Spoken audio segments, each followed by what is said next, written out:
Hi, my name is Dominic Frappier. I'm in charge of the sales of the liquid product in Canada. And since 21 years, I'm talking about the water quality. It's my pleasure today to discuss about that subject with you. Welcome to Livestock Community.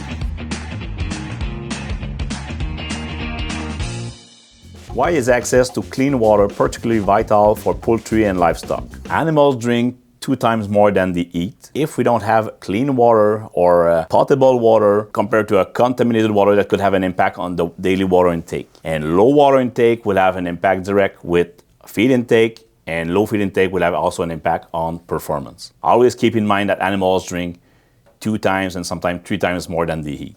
How contaminated water can impact the health and performance of chicken, swine, and cattle.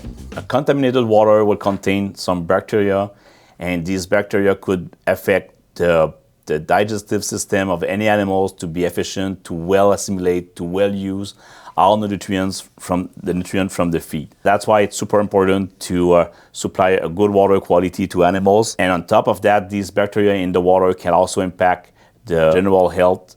That will also have an impact direct to the performance. Are there any specific challenge or consideration unique to each species? Yes and no. I prefer to talk about the age of the animals compared to the species. That means that young animals will be more fragile, more susceptible to be affected by bad water quality. All the time it's important to supply good water quality, but especially for young animals, for chicks, for piglets, for cows, it's super important. If we think only on species, yes, a broiler will have a sprint of 35 to 42 days. That means that he can be delayed in his performance by 1 or 2 days just because he have to recover from a healthy issue. Compared to a grower pig, that it could be 180 days or something like that. It's not the same. That's the same race. As a reason why it could be it could be different according to the species. But I prefer to consider the age compared to the species on that question. How do the producers to ensure that the water provided to their animals is clean and safe? Now we have many tools that the producers can use. pH meter to evaluate the level of the water pH. Also can use the strips to measure the chlorine concentration, the hydrogen peroxide concentration. They can also work with ORP, the oxidation reduction potential of the water, count the conductivity, the energy of the water. This number are in millivolt that will indicate the capacity or the efficiency of the chlorine or the chlorine dioxide to be efficient against bacteria. In my mind, it's probably the most accurate number that we can use or to refer just to know if the producer supply a good water quality. It's impossible for a producer to expect to have 625 millivolt on the ORP if the water lines are not clean, if the water pH is not adapted, a little bit under 7, and if the chlorine is at the right concentration. That means that these 3 parameters should be correct to get the good level on the ORP meter. The target is 625 millivolt to control the E. coli bacteria and 725 millivolt to control salmonella. We've got a community member question. I've been told adding Coca-Cola, apple cider vinegar, and garlic to one of my waters will keep them bright and healthy. No, but the thinking is good because Coca-Cola is super acidic. We talk about the pH of 2.5. Apple cider vinegar will be around 2.52. That means that these 2 products will probably reduce the water pH if we had it in the water. That will help to control the bacteria proliferation because that will reduce the water pH. But in the same time, Coca-Cola and apple cider vinegar are not built for that. They contain a lot of sugar, and this sugar could also feed the bacteria. That means that we will reduce the water pH to control the bacterial proliferation, but on the other side, we will also feed the bacteria. That means that it's not probably a key product to use to get success. And on the other hand, with all the sugar that these products contain, that could create biofilm or can clog some water lines, clog some nipples.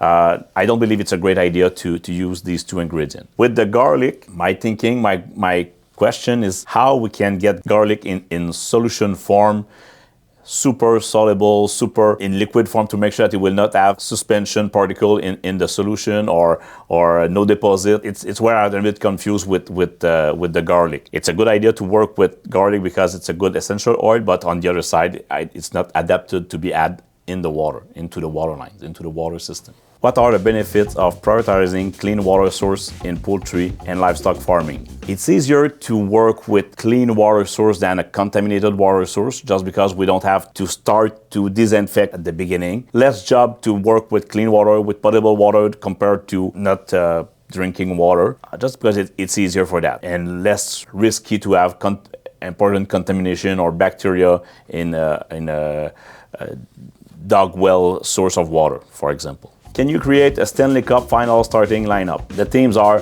the Toxin, whirlpools versus the Pure Stream Protector. I think the opponent that we will have to work against would be the water availability, the pH level of the water, the mineral concentration of the water, and if it contains bacteria at the source. And on the other side, what will be the most important player to play against these guys? The proper equipment to be sure that you will supply the right quantity of water, the right acidifier adapted to the farm to be able to easily and efficiently reduce the water pH. We will have to install good pumps to be able to supply the acidifier, and also another good pump to be able to supply the chlorine or the chlorine dioxide to be able to work to disinfect, to work against the bacteria. I propose to work with a nice product to clean and disinfect the water line.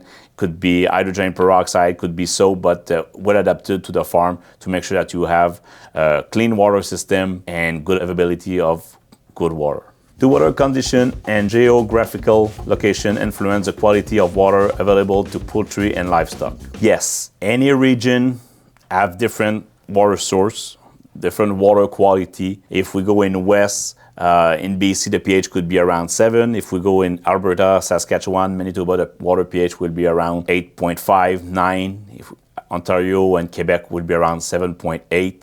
And in Atlantic provinces, it could be a little bit different. It could be 6.5, but could be also 7.5. We have different variation of the water pH. That means that geographically, it could be completely different. But in the same time, your neighbor could have a completely different pH level than your water pH compared to your farm. That means that we need to adapt farm by farm the water quality. Seasonal, geographically, oh yes, but the season can also affect the water quality. That means that in winter, in summer, in falls and spring, the water could be completely different according to the water availability. In summer, if it's super dry summer, we can have low quantity of water. That means that water could contain sand that could affect the quality of the water. And the other side, when we have the falls with all the rain, that could also change some water parameters. That means that if we are able to analyze often the water quality, that's the key to the success, to make sure that you will supply good water quality. Adult variation in the water quality, such as pH level or mineral content, impact the health and performance of poultry and livestock.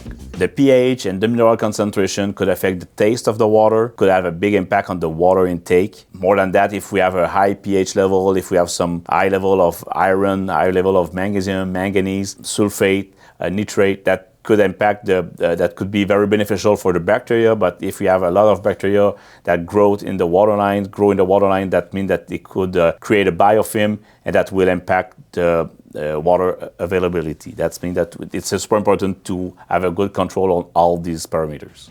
That's it for me today. I hope I answered to all your questions. Thanks for watching Livestock Community. Thanks for watching this episode of the Livestock Community podcast, proudly sponsored by Jefo. We hope you enjoyed the discussion and found it valuable. For more information, be sure to visit jefo.com Livestock Community, and don't forget to follow us on YouTube and Instagram to stay updated with the latest episodes and content. We'd love to have our experts answer your questions, so feel free to send them our way through our social media. See you next time, and thank you for being part of the Livestock Community.